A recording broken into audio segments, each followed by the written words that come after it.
Buonasera a tutti, siamo su Guerre Spaziali ed oggi siamo con Veronica NM Green che ci parlerà del Capodanno cinese. Ciao Veronica, come stai? Ciao, tutto bene? Grazie, un saluto a tutti. Questa tua tendenza verso la sociologia si è visto anche nel libro a proposito di Lisa, no? Quanto ti appassiona questa materia? Ma diciamo che è nata in modo molto empirico. Ho sempre osservato più che parlato, anche se non sembra adesso, perché quando parlo delle cose che mi appassionano parlo, ma in linea generale se sono tra le persone tendo a rimanere molto in silenzio e osservare, soprattutto da piccola, anche durante l'adolescenza, perché mi ha sempre affascinato il modo di comportarsi delle persone. Volevo capire da dove derivassero certe attitudini all'aggressività, perché invece quella persona fosse più tranquilla, chissà che vita ha avuto, che passato ha avuto. Per cui ho sempre un po' osservato le persone come mia curiosità personale. In più, avendo sempre scritto, scrivevo tanti racconti, tante storie prima di scrivere libri, per avere un'ispirazione, ovviamente le persone sono ottime, sono la più grande fonte di ispirazione che possiamo avere, perché ogni storia è una storia che vale la pena raccontare. E quindi questa osservazione è andata avanti e da lì appunto ho inserito nei miei libri in modo molto umile perché non sono una sociologa, però ho cercato di appunto portare questa mia osservazione.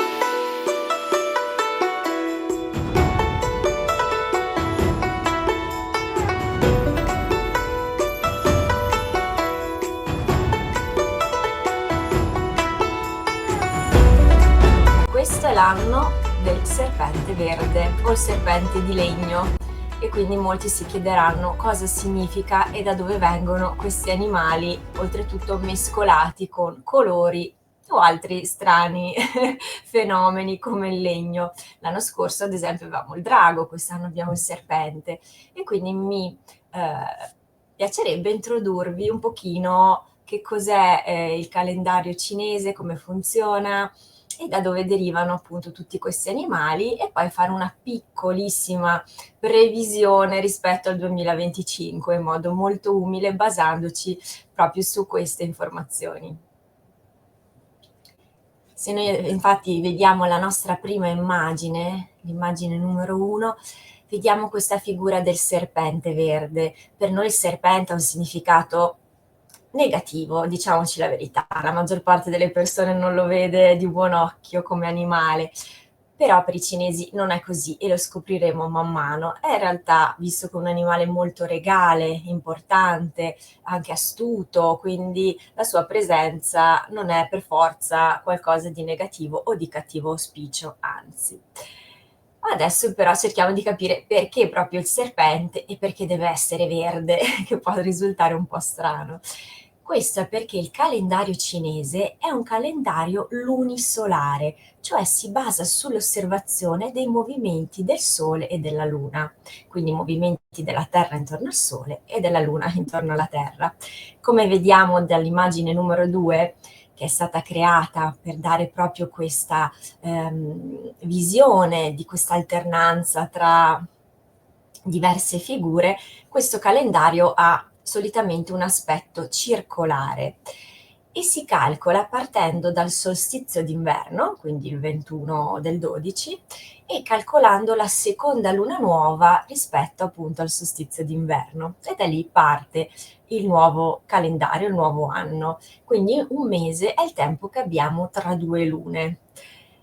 Come possiamo notare, ci sono delle differenze rispetto al calendario gregoriano, quello che usiamo noi prettamente in Occidente, perché questo calendario serviva per scandire la vita nella campagna, la vita rurale, cercare di seguire al meglio le stagioni e capire come comportarsi per avere un raccolto migliore, per avere più fortuna, per avere più benessere, per vivere la vita in accordo con la natura e per questo ha anche questa forma particolare. Addirittura c'è una leggenda, possiamo dire perché non è confermata dal punto di vista storico, che durante l'impero dell'imperatore giallo, quindi parliamo di quasi 4.000 anni fa, un suo scienziato, qualcuno che lo consigliava, un consigliere, aveva studiato che ogni 15 gradi di spostamento della Terra c'era un cambiamento nella stagione, un cambiamento degno di nota, del quale i contadini, gli agricoltori, l'esercito, tutti dovevano sapere, perché questo cambiamento portava delle modifiche importanti che andavano tenute in considerazione, giusto per capire quanto fosse importante avere questa visione. Nell'immagine numero 3, che io ho preso direttamente dal blog di un'autrice favolosa che si chiama Benebell Webb, e lei è un'autrice che scrive libri sul taoismo molto belli, purtroppo per ora sono in inglese, ma sono fantastici, li uso sempre per le mie ricerche. E ha realizzato questo calendario che ci fa capire perfettamente l'alternarsi di tutti gli animali, ma anche vediamo fuoco, metallo, acqua, e andiamo a scoprire perché c'è tutta questa alternanza, da dove deriva. Come potete notare, questo calendario ha delle origini molto antiche, si vede proprio dalla sua forma e lo abbiamo accennato prima, ma ci sono addirittura proprio, in questo caso, delle prove. Abbiamo che durante la dinastia Yi, che è circa il 1100 avanti Cristo, si usasse questo tipo di calendario per contare i giorni, quindi ci sono effettivamente in varie dinastie alcuni accenni all'utilizzo di questo calendario, quindi possiamo veramente supporre che sia antichissimo. Poi nel 1912 la Cina abbandona l'utilizzo ufficiale di questo calendario per assumere quello gregoriano, per cui ufficialmente non è più questo, ma viene ancora utilizzato tantissimo sia da un punto di vista culturale che agricolo, e lo vediamo perché adesso c'è il Capodanno cinese e in Cina si fanno dei festeggiamenti enormi, le persone si fermano, non lavorano, festeggiano per settimane, insomma è veramente importante, quindi altro che dismesso nel 1912, poi la cultura e i valori sono rimasti fortunatamente a custodire questo bellissimo tesoro, secondo me, secondo il mio parere. Allora, cosa vuol dire calendario sessagenario? Quindi è un calendario dove noi vediamo che si ripetono dei cicli di 60 anni, appunto, chiamato in cinese, e perdonate il mio cinese, Tanji, che se lo dovessimo scrivere in lingua occidentale sarebbe G-A-N-Z-H-I, quindi Ganzi, però non è la pronuncia corretta. Ed è un sistema basato sulla combinazione di due segni, 10 tronchi celesti e 12 rami terrestri, che grazie alla loro combinazione ci portano ad avere quello che vedete ora. E nell'immagine 4 che invece ho creato io, quindi è un po' meno magari, è un po' più schematica, è un po' più visuale, vi ho messo i 12 animali dello zodiaco cinese che ho usato per fare vedere le corrispondenze con i 12 mesi lunisolari del calendario. Quindi abbiamo 12 mesi e fin qua ci capiamo, anche noi abbiamo 12 mesi. Nel calendario cinese, faccio questa parentesi perché giustamente un esperto può notarlo, non sempre i mesi sono 12, perché appunto il calcolo dipende dalla luna e dalle altre osservazioni. A volte ci troviamo anche 13 mesi, però per non creare difficoltà diciamo che in media abbiamo questi 12 mesi, 12 rami terrestri con i 12 animali dello zodiaco, e si vanno a combinare con questi 5 movimenti, i movimenti del Wuxing, che poi andremo a vedere. Quindi ogni anno io ho un animale, ad esempio la tigre, che si combina con legno e così via. Quest'anno siamo capitati con il serpente di legno. E è interessante perché appunto se guardiamo 12 per 5 fa 60, e quindi abbiamo tutto questo ciclo sessagenario che rappresenta il ciclo del calendario cinese. Interessante nominare anche una leggenda che ci parla dei 10 tronchi celesti, che la vediamo nell'immagine numero 5, dove vediamo presenti 10 soli. 10 sono tantissimi, perché la leggenda narra che c'erano questi 10 soli nel cielo, ma che si alternavano l'uno con l'altro, per cui una volta ce n'era uno, un'altra volta l'altro, e fin qua tutto andava abbastanza bene. Un giorno apparvero nel cielo tutti assieme contemporaneamente e la terra ovviamente stava iniziando a seccarsi, a bruciare, e allora arriva un arciere, presumibilmente si chiamava Iwo, e questo arciere con le sue frecce va a colpire 9 di questi soli, e lo vediamo rappresentato nell'immagine numero 6, presa proprio da un'illustrazione che ora è disponibile al pubblico per l'utilizzo, e vediamo questo arciere che punta i 9 soli e ne lascia uno solo. Pertanto abbiamo la fortuna ora di avere un unico sole grazie al suo intervento. Scherzi a parte, questa leggenda poi è molto bella e prosegue anche narrando il rapporto tra Sole e Luna, quindi magari in un'altra occasione potremo parlare delle leggende taoiste o cinesi che sono molto belle e si legano anche alla vita vera.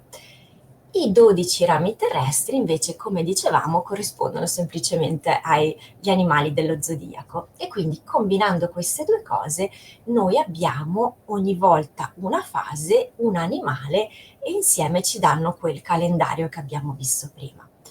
Ma che cos'è questo Wuxing, cioè quei 5 elementi o movimenti che abbiamo visto prima? Dobbiamo partire proprio dalla parola.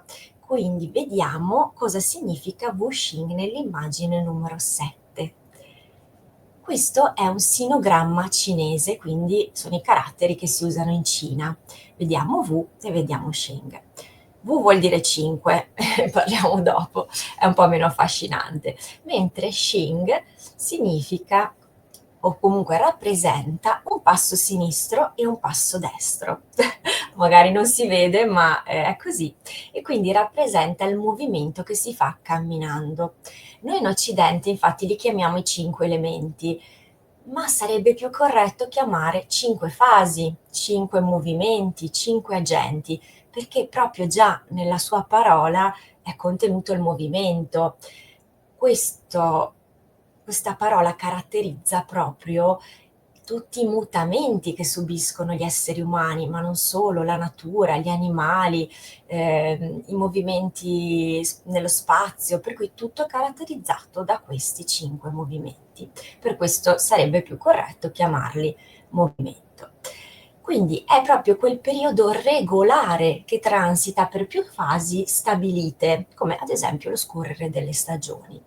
Mentre, come accennavo, il nostro V è il numero 5, quindi rappresenta il numero di volte quando avvengono queste trasformazioni, quindi le possibilità che esistono per noi di categorizzare un certo fenomeno che trova una sua dimensione spazio-temporale.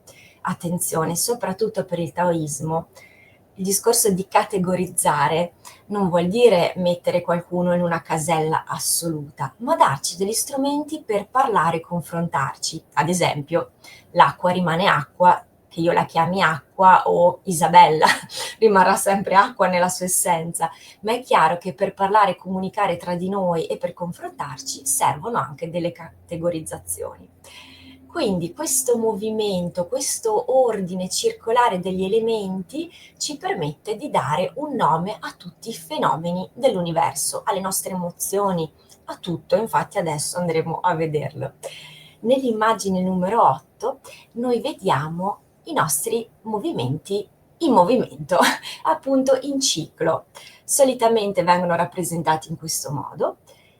Questo è uno dei tanti cicli, perché poi le loro interazioni possono essere di diversa natura, però dal punto di vista alchemico abbiamo il legno, quello circondato dal verde, che genera il fuoco, quello circondato dal cerchio rosso, che genera a sua volta la terra, che genera a sua volta il metallo e infine genera a sua volta l'acqua, e il ciclo poi ricomincia. È molto affascinante perché sulla base di questa cosa qua i cinesi hanno costruito tantissime teorie, tantissime filosofie. Basti pensare anche che la medicina tradizionale cinese si basa su questa cosa qua. È molto affascinante, ma anche l'arte della guerra, quindi decidere quando entrare in guerra, come entrare in guerra, quando piantare determinati frutti, che cibi consumare in una determinata stagione. Quindi veramente da qui parte il mondo attraverso il quale si vive soprattutto nella Cina antica. Adesso un po' meno, ma ancora si tiene in grande considerazione. Sicuramente questo genera molta curiosità, perché una persona può dire: "Okay, questi elementi si generano a vicenda, ma che significa?" Dal punto di vista alchemico, poi il discorso è molto interessante, se vorrete un giorno lo approfondiremo, il legno va a nutrire il fuoco, perché quando il legno è un combustibile, permette al fuoco di bruciare, di diventare più grande. Le ceneri del fuoco, quando si depositano sulla terra, rendono il terreno più fertile e quindi andiamo a nutrire la terra. La terra, attraverso una serie di trasformazioni, dà vita ai minerali, ai metalli, e quindi abbiamo il metallo. E il metallo, infine, grazie alle sue proprietà appunto minerali e metalliche, va a nutrire l'acqua, la rende più viva, più forte, e a sua volta l'acqua sostiene il legno. Questo riusciamo a immaginarlo anche abbastanza bene. E quindi questo ciclo, quando è in equilibrio, ci permette di stare bene, fa stare bene la natura, fa stare bene noi, i nostri organi sono tutti in accordo e le stagioni scorrono in modo regolare, le nostre emozioni si susseguono ma senza prevaricare, per cui si sta bene. Per farvi qualche esempio, magari qualcuno può essere curioso, ho creato una piccola tabellina nella prossima immagine. È veramente una tabella super riassuntiva, perché come vi dicevo, noi possiamo mettere in queste categorie qualsiasi cosa. Però così a grandi linee, del legno parleremo ampiamente dopo perché è protagonista del 2025, mentre il fuoco vediamo si associa all'estate come stagione, come emozione, e per noi capisco è un po' difficile perché per emozione noi tendiamo a vedere negativo e positivo. In questo caso abbiamo la gioia come organo e viscere, cuore e intestino tenue, il tronco celeste che magari è di minore interesse, il terzo e il quarto, la direzione sud e il colore rosso, e così via. Quindi possiamo andare a trovare tutto ciò che ci interessa all'interno di questi ambiti, i sapori, i cibi, i colori da indossare, il periodo durante il quale nasciamo, tutti questi significati hanno a che fare con i 5 movimenti. È un po' complesso, però ho cercato un po' di riassumere in modo più specifico, ma anche generalista possibile, nel senso che ho specificato dove effettivamente sono determinate colori, direzioni, ma il discorso è molto generale perché ci si potrebbe scrivere tanti libri a riguardo, è veramente, c'è tanto materiale. E adesso andiamo proprio nel nostro legno, perché ormai lo stiamo vedendo ovunque, questo serpente di legno o verde che compare sui nostri schermi mentre tutti si fanno gli auguri di Capodanno cinese, e quindi cerchiamo di capire che cosa significa. E come vedete dall'immagine che rappresenta questo bell'albero di pino, Mu è il nostro legno. Abbiamo il sinogramma cinese, il modo di scriverlo occidentale e la sua rappresentazione. Ho scelto questo albero perché il pino è un albero forte, che cresce in tutte le condizioni, si arrampica persino sulle rocce e riesce a crescere, fa delle cose straordinarie. Noi nel Tai Chi, ad esempio, lo prendiamo in grande considerazione, si dice essere centrati come un albero di pino, quindi belli allungati verso il cielo, ma mantenendo delle belle radici per terra. Scusa, c'è stato un abbaio del mio cane che non so. Non so se si è sentito. Ma poco, pochissimo. Ok. Ma Naila. ci sono sempre, quindi non c'è problema. Sì, vedo che capitano in tanti video, ogni tanto su YouTube sento che parlano e sotto sì, molto... Salgono in braccio, quindi di tutte non ti preoccupare. Sì, Anzi, vabbè. sono belle queste cose. Dicevo che nel Tai Chi abbiamo questa attitudine nell'imitare l'albero di pino, perché rappresenta delle forti radici che ci tengono radicate, ma anche questa elevazione, questo desiderio di accordarsi, di comunicare col cielo. Ma c'è una grande umiltà in questo albero, perché se noi vediamo il sinogramma a fianco, c'è questa figura fatta con una linea orizzontale, spunta su una piccola linea verticale e poi abbiamo queste frange. La linea orizzontale rappresenta la Terra, quindi vedete che la maggior parte della rappresentazione è sotto, non sopra. Sopra avanza un piccolo pezzettino. Questo significa che il legno primaverile è un legno che ancora ha bisogno di forti radici che si nutrono grazie all'acqua e spunta fuori dalla terra come un germoglio perché è appena nato, quindi è un legno giovane. È un legno giovane, quindi anche più sensibile. Se esce troppo in fretta si brucia, si secca e ha finito di crescere. Ma allo stesso tempo, se viene troppo nutrito, troppo coccolato, arriva troppa acqua, marcisce.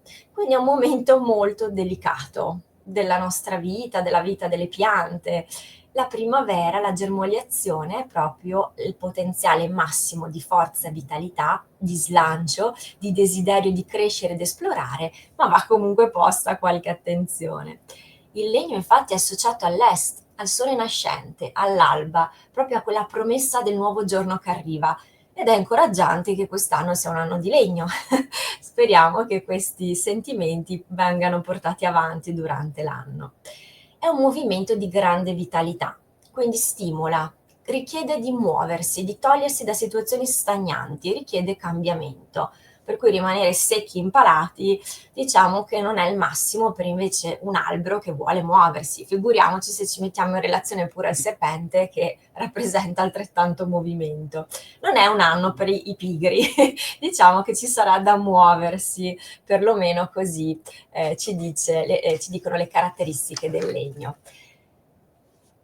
Vi dico anche un'altra cosa che magari può sembrare decontestualizzata, ma è molto interessante. L'organo associato a questa stagione, la stagione del legno, è il fegato, mentre il viscere è la vescica biliare. E voi direte, e quindi? Quindi il nostro corpo è un impero, secondo la medicina tradizionale cinese, e in un impero tutto va bene quando c'è armonia. Ma il fegato è il generale del nostro impero, la vescica biliare è il soldato. Pertanto, se noi diamo al nostro generale dei motivi per andare in guerra, il nostro generale si sfrega le mani perché non vede l'ora di andare in guerra e il soldato esegue, va e fa la sua guerra.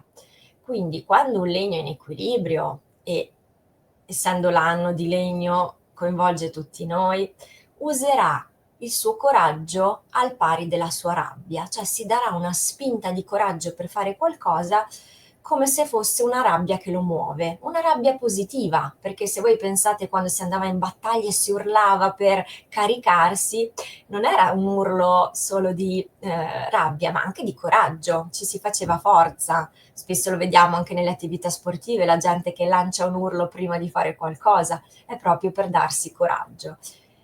Purtroppo ci sono anche i disequilibri, quindi se noi anziché rispondere alla rabbia velocemente, quindi facciamo un esempio, qualcuno ci manda a quel paese, una rabbia sana cosa fa? Gli dice, pensa per te, o comunque gli dà una risposta uguale, contraria, quindi cerca di proprio rimandargli indietro la cosa.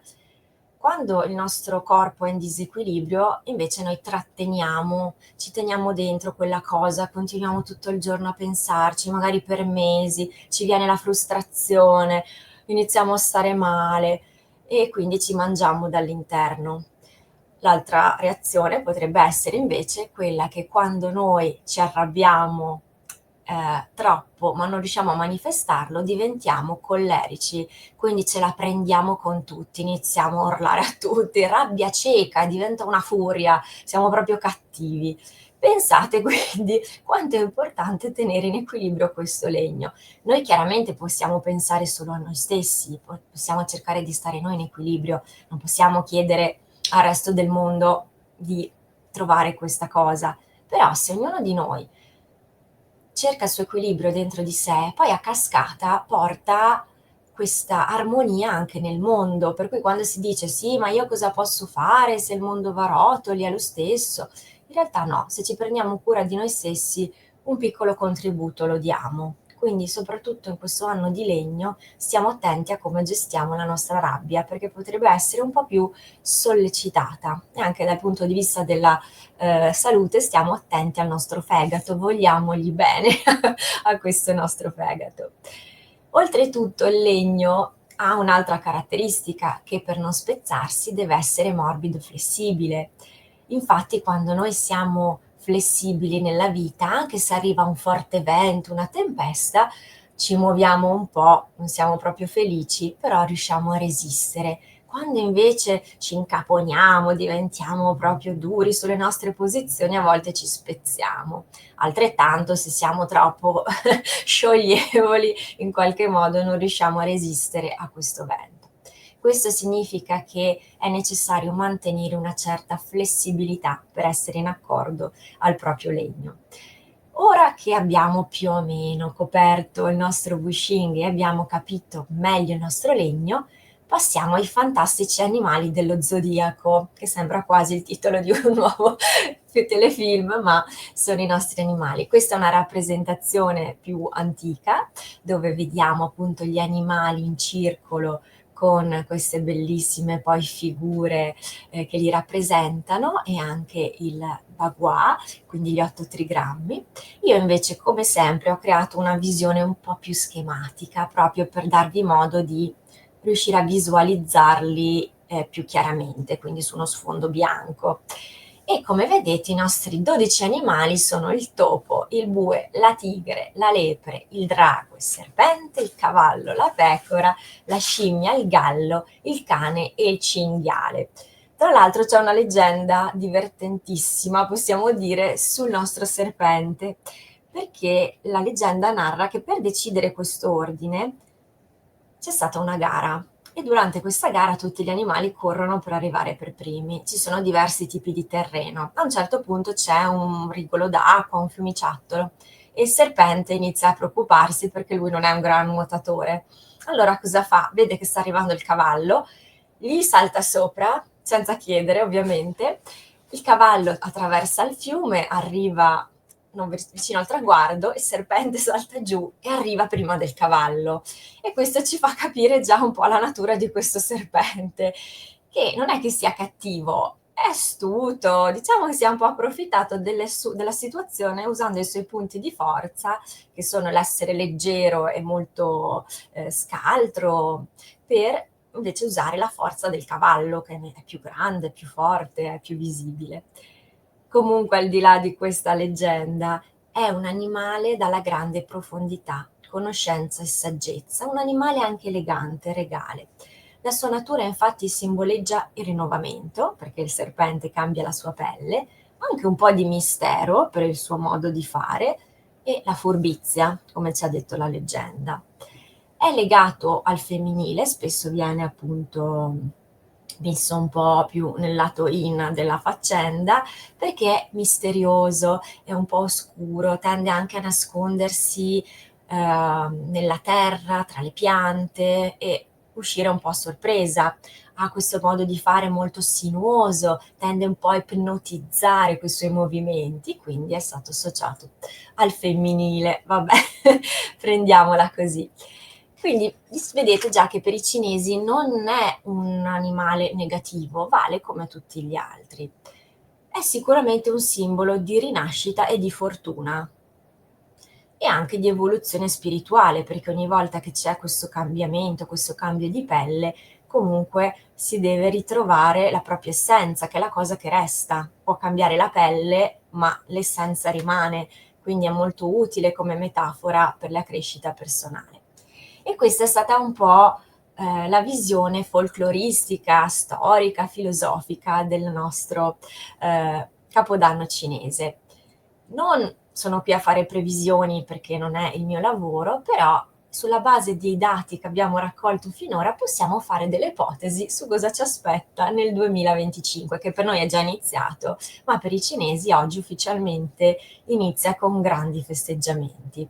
Allora, il legno abbiamo detto che rappresenta la crescita, e fin qua tutto bene, la flessibilità e il coraggio, ma anche la connessione con la natura. Quindi, se possiamo, per avere un anno migliore possiamo circondarci di piante, tanto verde. Se non abbiamo la possibilità di andare a camminare nel bosco o se non siamo circondati dalla natura, possiamo metterci in ufficio delle piante e curarci di loro. Questo è di ottimo auspicio per questo nuovo anno, circondarsi di cose verdi, soprattutto cose verdi vive come le piante. Può essere secondo me anche un'idea non male in generale a prescindere dall'anno. In più il serpente rappresenta anche vitalità, luminosità per via della sua pelle che riflette, quindi sicuramente un anno di luce, accendere una candela, esporsi al sole, quindi avere proprio questo atteggiamento molto legato ai ritmi naturali, la luce, le piante, il verde. Quindi è un anno caratterizzato da crescita, cambiamento, ma anche, come dicevamo, introspezione, perché il serpente deve mantenere la sua essenza e la pianta, come abbiamo visto, ha delle radici profonde ancor prima di uscire, per cui dobbiamo essere sicuri di noi stessi, dobbiamo avere una grande forza morale e spirituale in questo periodo, perché qualsiasi cosa succeda, qualsiasi cambiamento possa arrivare in questo anno, chi ha una grande moralità e spiritualità se la caverà sempre, perché non perde le sue radici, non perde la sua connessione col cielo. E questo vale sempre, ma in particolare quest'anno. Potrebbero esserci anche dei tumulti, dipende appunto come la prendiamo dal punto di vista di questo generale che viene sollecitato. In ogni caso è sempre meglio essere pronti. Speriamo non esca al lato del serpente un po' più particolare, nel senso che il serpente ovviamente può ipnotizzare, può paralizzare e poi colpire. Questo significa che potremmo avere l'impressione che una persona sia in un certo modo e poi magari togliendosi la pelle potrebbe rivelarsi qualcos'altro, quindi dobbiamo stare un po' attenti alle illusioni. A volte ci illudiamo che qualche persona è molto brava, molto bella, fantastica, soprattutto i guru, quelli che ci dispensano tutte le verità del mondo senza mai farsi delle domande, però alcune volte il loro scopo è solo quello di rubarci l'energia, quindi di ipnotizzarci e quando noi siamo paralizzati prenderci l'energia. Quindi dobbiamo stare veramente attenti, ma ripeto, se noi abbiamo la nostra forza, la nostra connessione, non abbiamo alcun problema. Dobbiamo rimanere adattabili e attenti, proprio come la nostra piantina, il nostro germoglio, che è molto forte perché ha le sue radici. Coraggio significa anche visione, quindi è un ottimo anno per gli artisti, per chi ha idee da portare avanti, se volete scrivere un libro o volete iniziare un percorso artistico potrebbe essere molto interessante. Ho letto, perché non sono esperta, che invece dal punto di vista finanziario non sarà un grande anno dove fare grandi movimenti, però ripeto, non è il mio settore, quindi io ve lo riporto, poi se volete approfondire magari potete fare altre ricerche. Concludo facendovi questa piccola narrazione. Il legno è in una posizione particolare, dicevamo, perché prima di lui c'è l'acqua e dopo di lui c'è il fuoco. L'acqua significa volontà, determinazione. Voi pensate all'acqua che riesce o con una piccola goccia a scavare la roccia o quando è dirompente spacca le dighe, quindi l'acqua è forte, una grande forza di volontà. D'altra parte il fuoco invece è la passione, la connessione, sentire nel proprio cuore qual è la nostra missione di vita, cosa ci piace fare. Nel mezzo c'è il legno. Il legno è l'idea, è la creatività. Se noi abbiamo un'idea, ma ci manca la passione, quell'idea non andrà avanti. Se abbiamo un'idea e ci manca la volontà di metterla in atto, quell'idea non andrà avanti.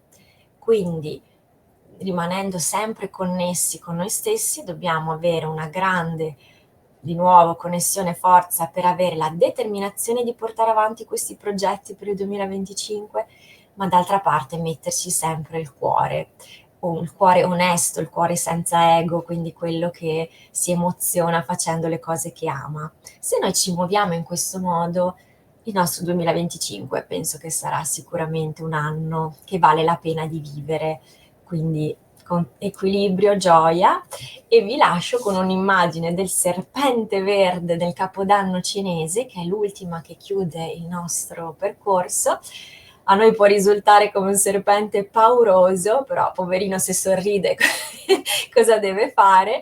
E vedete quanto è regale, quanto è forte, ma anche misterioso, quindi ha questa figura proprio importante. E ovviamente i cinesi festeggiano anche con tantissime lanterne rosse, con i fuochi d'artificio, con tante luci. Anche qui c'è una leggenda che dice appunto che c'era un demone che la notte andava a prendere le persone per fargli del male, molto riassumendo, e una famiglia invece che scappare cosa fa? Addobba tutta la casa con tante luci, fa scoppiare dei piccoli fuochi e questo demone scappa. Quindi questi grandi festeggiamenti servono anche un po' a esorcizzare le paure, e quindi è tutto molto, molto bello dal punto di vista folcloristico e culturale. E detto questo, io vi auguro di festeggiare bene il Capodanno cinese se lo farete, di passare un bell'anno, un bel 2025, e se ci sono domande o curiosità potete anche scriverle sotto questo video, che rispondo volentieri, sia scrivendovi una risposta che magari approfondendo argomenti che tra questi vi sono parsi di maggiore interesse. Io ho delle domande, posso farle? Sì, grazie perché mi stavo un po' sentendo strana in questo monologo. Senti, quanto ti ha cambiato la cultura orientale, questi viaggi che hai fatto, questa conoscenza? Parlo sul piano interiore soprattutto. Certo. Ma, sicuramente è stato interessante perché sono riuscita a dare delle risposte a quesiti, che in altro modo non riuscivo a trovare risposta. Mi chiedevo un po' da dove derivassero queste passioni e cosa significasse avere una certa attitudine con una stagione, con un'emozione.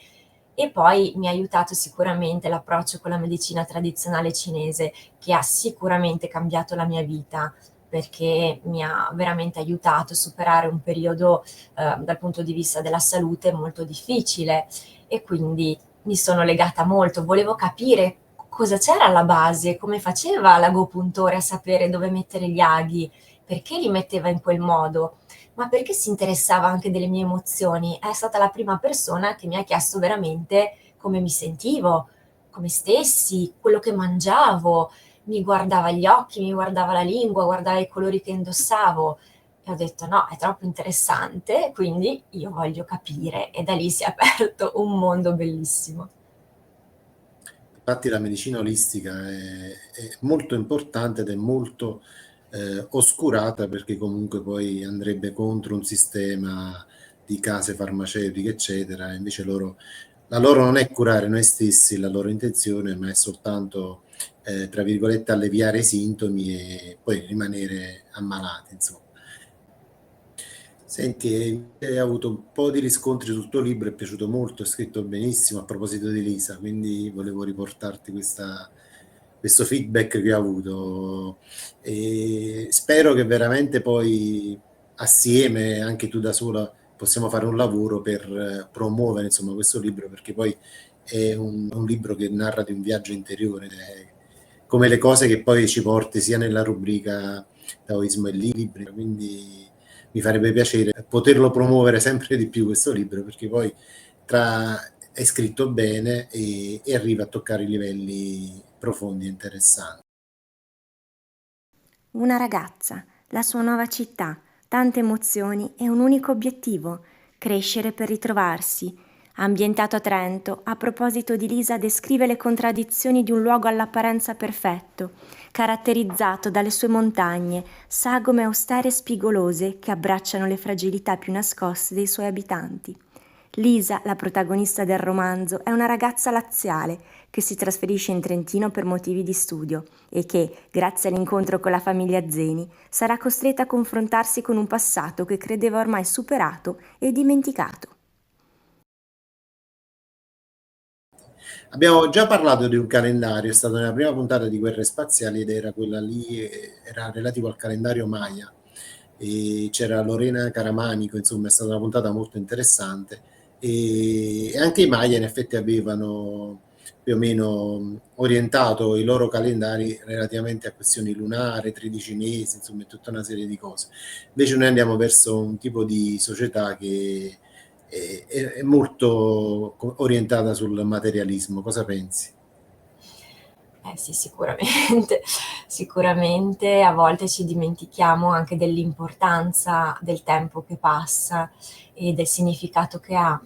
Ho visto la realizzazione di uno di questi calendari cinesi che ancora oggi appunto sono in uso e vengono stampati giorno per giorno, pertanto abbiamo un giorno che trascorre e poi si strappa la pagina e per ogni giornata noi abbiamo l'animale che ha maggiore influenza su quella giornata, il tipo di attività che sarebbe meglio evitare, le piccole azioni da fare, un po' come quei calendari dei frati, non mi ricordo, che c'erano da noi. Quindi anche noi avevamo questa cultura contadina, questa vicinanza con la natura, anche delle piccole accortezze che prendevamo durante la giornata per avere un buon auspicio. Ci curavamo un po' anche di questo aspetto folcloristico che secondo me non è sbagliato, anzi è molto culturale e poi crea anche un legame col territorio. E invece ora si tende un po' a definirlo cose per creduloni, no, io non leggo l'oroscopo perché al di là delle misurazioni e chi le fa meglio, chi le fa peggio, però sicuramente sono cose che creano anche una curiosità, una ricerca, anche bello sapere, chissà oggi come mi va la giornata e magari scoprire che va in un altro modo. Ma al di là di questo penso che sia proprio brutto perdere questa connessione, questo aspetto meno materiale, anche un po' più effimero a volte se vogliamo, per carità, però è bello, è divertente, crea anche modo di confrontarsi e parlare con le persone, insomma anche i più a volte quelli un po' più vicini al mondo scientifico si fanno una risata, quindi dice ah tu sei questo segno, di solito questi fanno così e loro effettivamente sono un po' testardo, sono un po' curioso, per cui in fondo piace a tutti sentirsi parte di un certo movimento, avere una stella che ci rappresenta, che ci influenza, penso sia anche divertente. Ogni tanto si dovrebbe prendere la vita anche con più leggerezza, ma non nel senso di essere effimeri, leggeri, ma di godersi di più anche queste cose. Quindi se curarsi una pianta, guardarla crescere, può influenzare bene il nostro anno, posso crederci o no, ma nel frattempo mi son presa cura di una pianta, male sicuro non fa. Cioè, piccole cose, uscire con il sorriso, creare connessioni con le persone. Ci stiamo un po' perdendo il bello delle nostre giornate, del nostro tempo. Siamo un po' troppo presi da 1000 impegni, correre ovunque, però questa è un po' la società che ci stanno presentando sul piatto. Abbiamo preso il peggio del globalismo, insomma, invece di prendere le culture, eccetera, abbiamo preso, insomma, questa continua corsa verso l'estinzione, in effetti, perché poi non lavorando a livelli interiori, ma lavorando soltanto sul materiale, tendiamo poi ad essere infelici, ad essere, insomma, sempre in cerca di qualcosa che non arriverà mai. Ho letto parecchi post che ha messo su Facebook molto molto belli e solitamente dei post così dovrebbero avere follower in maniera esagerata, invece secondo me la gente legge, non riesce neanche a comprendere ciò che c'è scritto e quindi va oltre. E ha molto colpito un taglio della vecchia intervista che abbiamo fatto. Anche acquistare diventa un modo per sentirsi meno soli, quindi Ha avuto molto molto successo, perché poi secondo me forse se la scrivi una cosa le persone hanno difficoltà ad andarla a leggere, però se la dici forse da qualche parte in profondità arriva. sì, sicuramente si vede dal successo che stanno avendo social come TikTok o Instagram. Siamo più portati adesso a guardare un'immagine o un video e meno a prenderci il tempo per leggere. Per ora è così, dobbiamo un attimino anche capirlo e cercare di sfruttarlo a nostro vantaggio, nel senso se attraverso un video posso creare la curiosità su qualche argomento che poi porta le persone ad andare a leggere qualcosa in più, ben venga. Quindi se i video sono fatti in modo anche intelligente possono dare una mano. Un po' spiace perché a volte è vero, mi rendo conto che quando posto magari qualcosa di scritto con una fotografia fatta bene, che può essere di un paesaggio, di una persona, di me, non so, allora tende ad avere più like, più interazioni. Quando magari tendo a tenere più testo e l'immagine, non sto lì a perderci troppo tempo perché mi piace troppo quello che ho scritto, dico ma no, dai, mettiamo in prima immagine che trovo, c'è meno interazione, quindi sicuramente l'approccio visuale è ancora molto importante. Senti, invece il primo libro come procede, quello sulla cultura orientale? Allora, siamo in fase di revisione con la casa editrice, quindi stiamo rivedendo gli ultimi passaggi e speriamo nella primavera di riuscire a pubblicarlo. E sarà arricchita appunto questa nuova prima edizione di elementi più folcloristici, più legati alla cultura appunto sia giapponese in sé, ma in generale anche al taoismo, che ha influenzato molto la cultura giapponese, e quindi è una seconda edizione un po' più coraggiosa, perché nella prima temevo un po' che certi argomenti non interessassero, ma grazie anche al feedback delle persone ho capito che valeva la pena essere coraggiosi e metterci queste cose. È vero che non tutti interessano, però quei pochi ai quali interessano vale la pena dare tutto, perché più che puntare alle Infatti vendite. c'è una riscoperta su certi temi, su Sì. viaggi interiori, quindi perché molte persone secondo me poi stanche di questa vita materiale, di questa continua corsa, si stanno fermando e stanno poi facendo un'analisi su se stessi, su ciò che hanno costruito. Senti Veronica, è sempre bello averti con noi in studio e sei una persona veramente preparatissima, quindi spero di averti in altre puntate di Guerre Spaziali. Non ti rubo altro tempo perché so che poi tra poco tornerai al tuo lavoro, insomma, tra qualche minuto. E qual è il tuo lavoro? Lo ripeti? Giusto per... Sì, attualmente insegno diverse discipline sportive, tra cui invece le arti interne, Tai Chi e Qigong, e quindi sì, abbiamo oggi questo appuntamento e vedo che c'è, ma a proposito delle tue parole, c'è una richiesta sempre più importante rispetto a queste discipline. Le persone cercano qualcosa che le faccia muovere, ma che abbia anche un significato di qualche tipo, che le riconnetta, e questo è molto bello. Rispetto agli altri anni devo dire che sta andando benissimo, quindi sono molto felice. Vabbè, mi fa piacere, lo meriti anche, quindi... Senti, allora prenoto un appuntamento per un'altra puntata di Guerre Spaziali, va bene? Volentieri, volentierissimo. Un saluto a tutti e grazie di nuovo a Veronica. Ciao ciao. Grazie, grazie mille.